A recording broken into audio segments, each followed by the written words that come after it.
Hi there. So it's Jim Newsom of Newsom Consulting. Today I'm joined by Kelly Barlow, who is a former director of Stagecoach, who is now on her second career in executive coaching.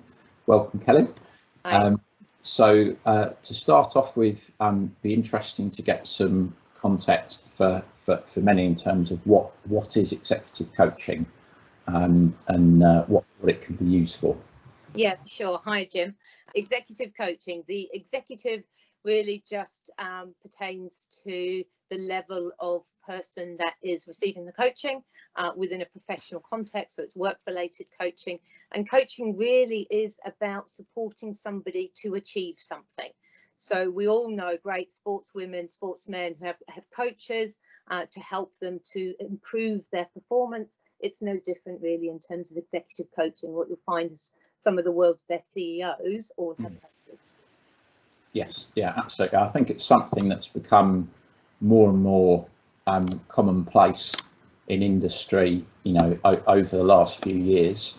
Had you seen it used extensively in your career in the transport sector, Kelly? Yeah, I had. So my first career, as you popped it, was a HR professional. So I've been a HR director and working in HR within the railways for about 20 years. So I would procure a lot of executive coaching. Yeah. So being on that side of it, it helps you to identify what you want in a coach and what you don't want in a coach. And there is a wide spectrum available. So selecting the right coach, I think, is really important, both for the organisation as well as for the individual, because there's a lot of choice out there. Yeah, absolutely. And from that experience that you've got working in the industry, presumably that will help in terms of bringing things to bear and familiarity with the issues. What's the sort of the range of industry sectors that you're working with at present? So my clients come from a whole host of different industries. So some where my networks are, which is obviously within the railways. I'm also working with people in manufacturing, and in retail and in the supply chain.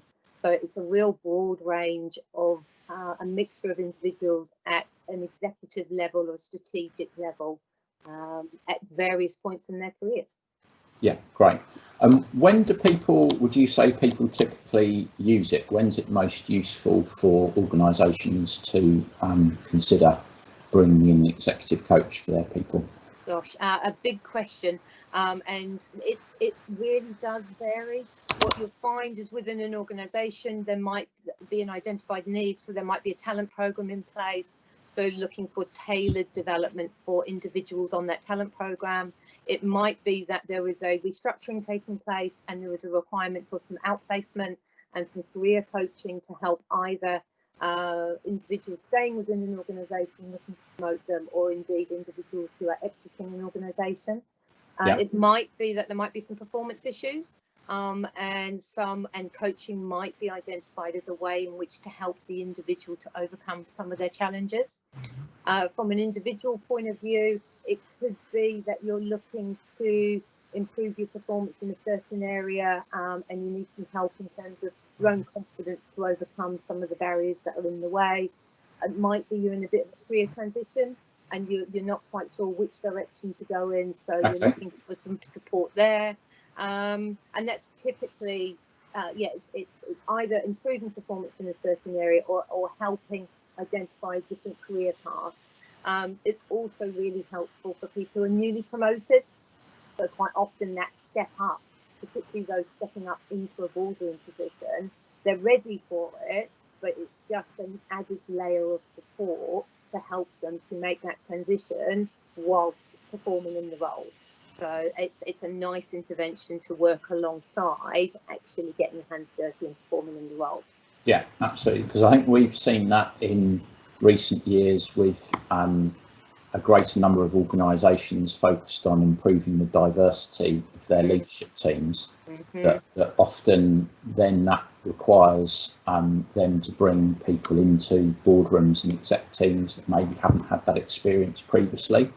And one of the tools that people have used successfully has been, coaching to look to bring people into that position, give them the confidence to perform, and also help them adjust to that new level of responsibility. Yeah, definitely. And I've been that person. I've been that person who got promoted from a head of department, got my first board director role. I think I was 34, 35 years old. So you're going into that boardroom, and whilst I performed well to get there, and I knew that it was a rightful place to be sitting in that boardroom, actually the confidence then to be able to be a board director and part of that team, the support that you need to make that transition is quite individual to the person. Yeah, absolutely. And you also touched on the point there, something that's probably going to be quite prevalent over the next few months, around using it when an individual's exiting the organisation, because with the impact of COVID, we're seeing a number of organisations restructuring, with some planning some levels of redundancies over the course of the next few months. So something that we've been increasingly talking to clients about has been around outplacement, where again coaching's got a key role to play there. Can you give me sort of a bit more information there for people around how coaching can be used and help people who are moving on from an organisation and looking at their next career options? Sure. So in terms of why would you invest in somebody who is leaving an organisation? I often get that as a question when it comes to outplacement. And what I would say is that we all strive to be employers of choice. We want to be good employers. And I think the ones that do it particularly well are the ones that do it in good times as well as bad times. And what you find is that if you treat your people well when they leave you, that has a lasting effect, both in terms of the team that are left behind, who see how people are treated, and therefore would recommend the organisation as a place to work or not. So we know advocacy is really important in terms of loyalty and being an employer of choice. And it's also important in terms of the well-being and the care for the person that's leaving. It doesn't have to be expensive. It doesn't have to be a significant investment. What I typically do is work with individuals who are leaving, and you typically have between 1 and 3 sessions where you help the individual with some practical things around their CV and job interviews and what it's like to search for a job in the current climate, but also you work with them on some of their personal challenges in terms of having the confidence to show up, some of the doubts that they might have in terms of their own confidence about getting a job and their own personal resilience. So it just helps provide some tips for them to manage themselves at what could be an incredibly challenging and difficult time. Yeah, definitely. Great. And how does it sort of work overall? How would you typically work with your clients who you're coaching, Kelly? What does it kind of require of them? So in terms of what I tend to do, we tend to have a program of coaching.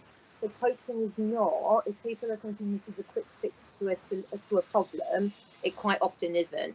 It's a nudge, it's a supportive process, and it typically lasts between 6 to 8 months. So if people were doing coaching with me, I typically have a goal setting meeting at the start so that we can agree goals for what people want to achieve from their coaching. We would then have a series of coaching sessions, so typically 6 sessions at 2 hours in length, spread that out over a period of 6 to 8 months, and then there'd be a review session at the end so we can talk about life after coaching. In terms of what the individual needs to do, they absolutely need to show up and be an active participant in this. Yeah, absolutely. So it's very much, it's coaching. It is about getting the individual to do something that they want to do. It's not for me to do it. It is for you if I'm coaching you. And really to commit to the time and the energy and the space in which to develop themselves. So people come to me because they want to do something. So there's quite a lot of work, personal work, that's done in between the sessions. And really it's showing up, and it's an honest appraisal of yourself. It's an honest appraisal of the challenges, which is why picking the right coach for you is really important, because it's quite an intimate relationship that's built on trust and confidentiality. Without that in a coaching relationship, you just won't show up and you won't participate in the way that you feel comfortable with, and therefore it will just be of less value to you. Yeah, great. And what would you see if there are sort of people out there that are thinking this may be for them, or it could be of use to their organisation, what would you see are the main benefits to the individual and their respective organisation that come from executive coaching?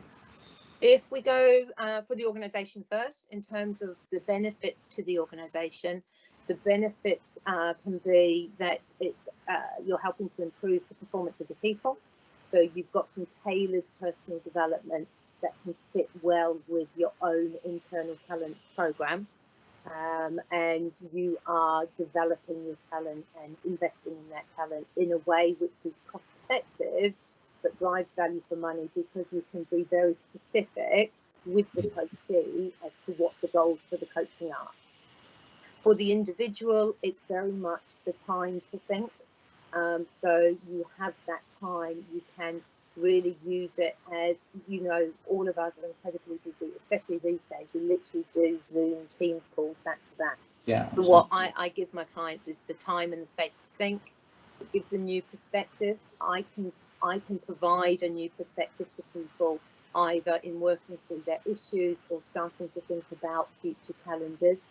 So it just brings a different dynamic into the relationship.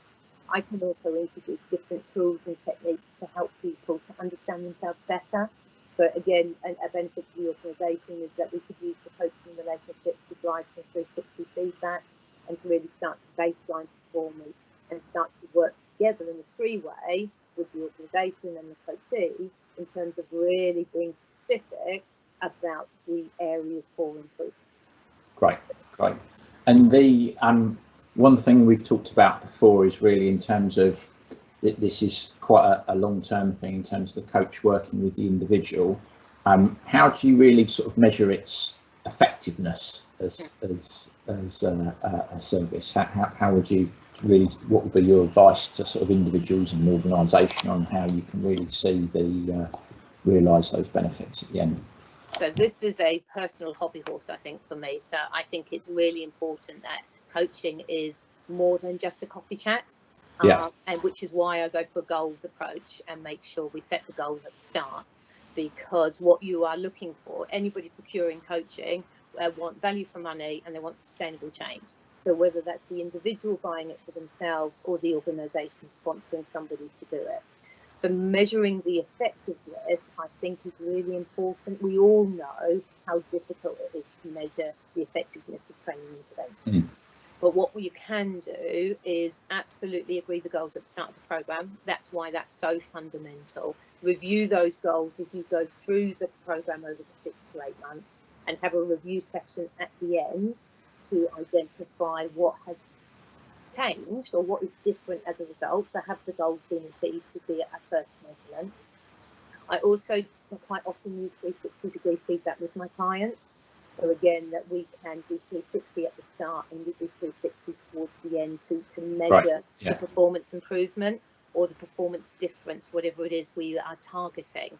And then there is individual assessments that I do with my coachees, and I also get them to assess me and to give me feedback, so that again, I'm under active supervision myself. So being a coach, I have a coach. So it's about continuous improvement as well as measuring the effectiveness of the relationship. And I think it's really important, whilst I have an informal style, there is a formal process behind the coaching, which I think is fundamental, because you are investing in the person and the coach, and you want value for money. We all need to have value for money and sustain change. Otherwise, what's the point? Absolutely. Great, good. Well, thank you for your time, Kelly.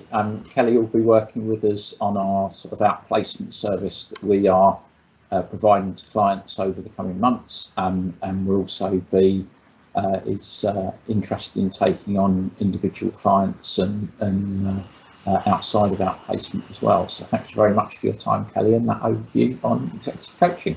Thanks, Jim. Thank you.